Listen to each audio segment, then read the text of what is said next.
If you are headed to Disney World anytime soon and you have young kids with you, you might be wondering if Epcot is a really good place for you to go with your young children. Now, if you are an adult who is like a non-thrill seeking adult, we already know that World Showcase has a ton of things for you to do. You can just take your time walking through all the countries, going into the shops, eating some food, having some drinks, and you can really spend an entire day there. But what if you have young kids?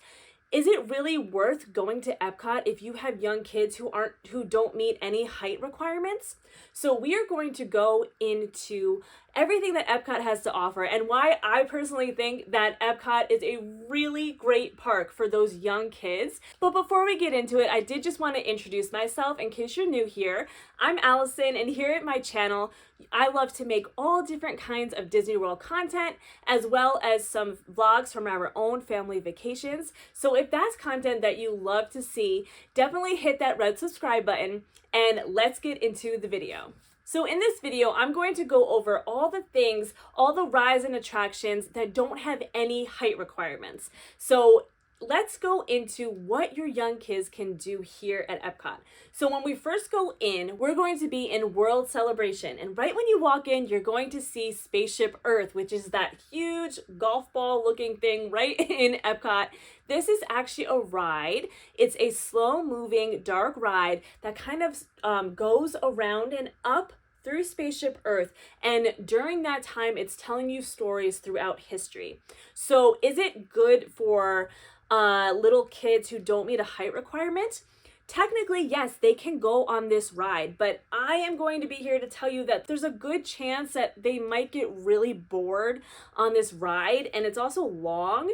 I do recommend everybody going on this ride at least once, just because it really shows Walt's vision for Epcot. And, it's just one of those like nostalgic, like early Epcot rides that you really should check out. But if you have really young kids, you might just want to wait until they're a little bit older, or maybe do like a rider swap, just because it's kind of, it can be boring for young kids. So I would hate for your young kid to get on there and then just start screaming and crying because they're bored. So this is one of those rides that, you can take it with a grain of salt. If it's something that you've been on before and you really want your kids to go on it and you know they'll like it, then go ahead and go on. But if you have a 2-year-old that is very rambunctious and likes to run around and play and loves those rides that are like kind of in your face and fun, this one might be one to avoid. But definitely check it out if you're an adult, and if you're a non-thrill seeking adult, definitely check it out. This is one that is just a nostalgic one that you can go on for sure. So next we're going to move into World Nature. So when you're walking towards, into the park, it's going to be over on your right. This is World Nature. And the first thing that we're going to come to is the Seas Pavilion. Now this has the Nemo and Friends ride, which is such an adorable little ride. It's, I think it's called Journey into the Seas with Nemo and Friends. So it's kind of a long name, but it's very, very cute. You go in and you go and sit into your little clamshell, and you're kind of going through sideways so that you're facing what's going on. But this is all Nemo and Friends. You're kind of going through like an aquarium type thing, and you see Nemo and Friends kind of swimming around. It's very, very cute. But what's the best part of this ride is that it leads you into the Seas Pavilion, which has one of North America's largest aquariums. And this place is huge. There are so many things to do. You could really spend a really long time, especially if your kids love to look at animals and look at sea animals. You could really spend a really long time in here. So they have that. They have all of the aquarium. It's actually 2 levels. And then what's also in this pavilion is Turtle Talk with Crush, which is a very cute interactive show. It has Crush the sea turtle from Nemo and Friends, and he's kind of like talking to the crowd. It's interactive, so it is a very, very cute show for those little kids and anybody to go to. It doesn't have to be little kids. It's fun. It's funny. They call on people from the audience. It's really cute. It's a fun thing to go to. So also in here is Bruce's Shark World. It's just like a little area off to the side where it has Bruce and his shark friends, and it's like little interactive games. You can take pictures in, Bruce's mouth. It's a very cute little area for the kids to just kind of run around and look at things. So it's really great for young kids. And then coming out of the Seas Pavilion, you have Journey of Water inspired by Moana. Now this is a walk-through attraction where it's going through like the water cycle, and it's like very magical. Like you're being able to create the water to do things on your own. Now it is possible to get wet in here. You don't have to. There are different areas to go to so that you don't get wet. But if you are with your young kids and you're looking for them to really want to like spend some time, I highly recommend either bringing a change of clothes or maybe even bringing like water shoes or something to allow them to be able to just go for it, get wet. They could really spend such a long time in here. It is such a cool place. And, grown-ups as well. It's a very cool and interactive, very Epcot-esque. It's very cool, the things that you can make the water do. It's very interesting, and it's really a very unique area of the park. So I do highly recommend planning to spend some time in here, and planning to spend some time in here might mean bringing a change of clothes or shoes, like I said, to allow your kids to really get immersed in what's going on in this area. So next we're going to move over to the Land Pavilion, and in here is Living with the Land, which is a slow moving boat ride that it actually goes into the greenhouse where a lot of the food that is served in Epcot is actually grown, especially at Garden Grill, which is also in the Land Pavilion. That's a character dining. So a lot of the food that is served there is grown in this greenhouse, which is a very cool thing to do. I highly recommend going at night. It's so cool. You can see Spaceship Earth lighting up from inside the greenhouse. And also if you go around Christmas time, they decorate it in Christmas lights, which is really nice. So if you're going during those times, definitely try to get there at night. Also, Journey of Water is also really cool to go to at night as well. So those are just, two suggestions to do. You could do it once in the morning and once in the evening too. So those are great times to do that ride. And then also in the Land Pavilion, you have Awesome Planet, which is a 10-minute show that just basically goes through the planet Earth. And, I don't want to give too much of it away, but it does have some like 4D type things where there's a little bit of wind or like maybe like a little splash of water and some scents. It's not the same thing as like Tough to Be a Bug, if you ever did that in Animal Kingdom, where things are like poking out at you and in your back. Like it's not that much of a 4D, but you do get some effects from the theater, but it's pretty mild, and the show is really nice show to go to, and it's only 10 minutes and it gets you out of the heat and into the AC. So that's definitely something for your family to do, or if you're a non-thrill seeker, this is a great way to experience some of the offerings that they have here at Epcot. So next we have the Imagination Pavilion, where we have Journey into Imagination with Figment Ride. This is again a slow moving ride that, Figment's there. I honestly will be completely upfront and say I have not been on this ride. I have heard some things that kind of made me not want to go on it. I guess in one part, you get like a skunk smell and there's like a really loud bang, I think, at the end. So I just knew that this ride would not be good for my kids. But again, you know your kids best. And, that's why it's really important to research a lot of these rides before you go with your young kids, or maybe kids that have some sensory issues. It's a really good idea to research these rides for that reason. It's just, your kids best. And I just knew that, especially like the loud bang and like if it's like a bad smell, that would not my kids just would not like that. So we chose not to go onto that ride. And then also in the Imagination Pavilion, you can meet Figment. Sometimes they have another character there as well. And then you also have ImageWorks, which is kind of like an interactive area, which I will say, because we went into the area without going onto the Figment ride. We wanted to see what it was all about. It could use some work. There's a couple of things to do, but my kids spent maybe 5 to 10 minutes and then they were bored. So, and your kids might love it. So definitely check it out. Even, if you're, you don't have to wait in line or anything like that. You just kind of go in and you can check it out. Or if you are going on the Figment ride, when you walk out of Figment, you do end up there. So it's something to check out. Your kids might wind up loving it, or they might add some new things by the time you're going if you're watching this video. So it's, check it out anyway, but I do think that it needs some work. So it's not our favorite place to go. So there's that. So we're not even going to talk about the other side of World Celebration. We have World Nature, and then you have World Celebration, and then you have the other side, because that's actually where all the big rides are. You have Guardians of the Galaxy, you have Test Track, and you have Mission Space. So we're not going to be doing any of those with our young kiddos. So we're not even going to talk about that area. We're going to go right into World Showcase. So with World Showcase, there are quite a few things that you can do there. I mean, you can literally just take your time walking around, going into each country, and you can spend quite a long amount of time doing that.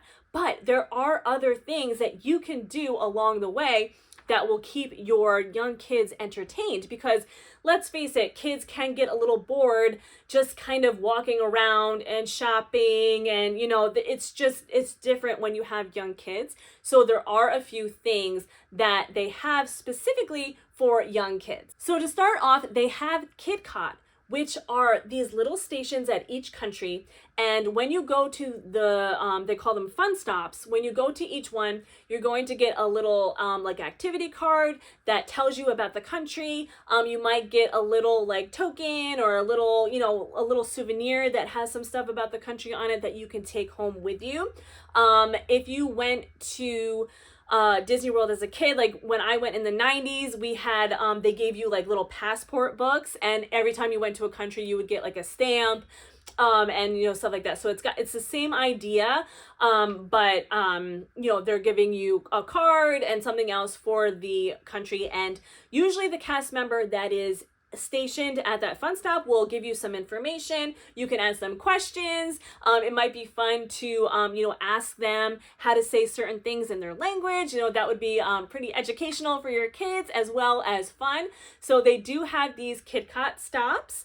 And then they also have, if you're familiar with the Play Disney app, if you're not, you should download this, because it has so many cute little interactive games that you can do in the parks. And this is one of them, because they have the DuckTales World Showcase Adventure, which is kind of like a scavenger hunt. It's an interactive scavenger hunt. So in the Play Disney app, you're going to go into the DuckTales area, and it's going to tell you like, go try to find this place. And then when you find that place, something like interactive happens. So it's not just like, oh, I found it, like check it off. Like something happens like when you're doing it. So it's very interactive, and it can really keep your kids entertained, and something to look forward to each time when you're going around. So you can still get your, okay, I'm gonna go shopping for a little bit, and then we're gonna go find the next scavenger hunt, to try to keep your kids and engaged and entertained while you're going through the countries. And then you also have the separate festival scavenger hunts, where each festival at Epcot has its own little scavenger hunt.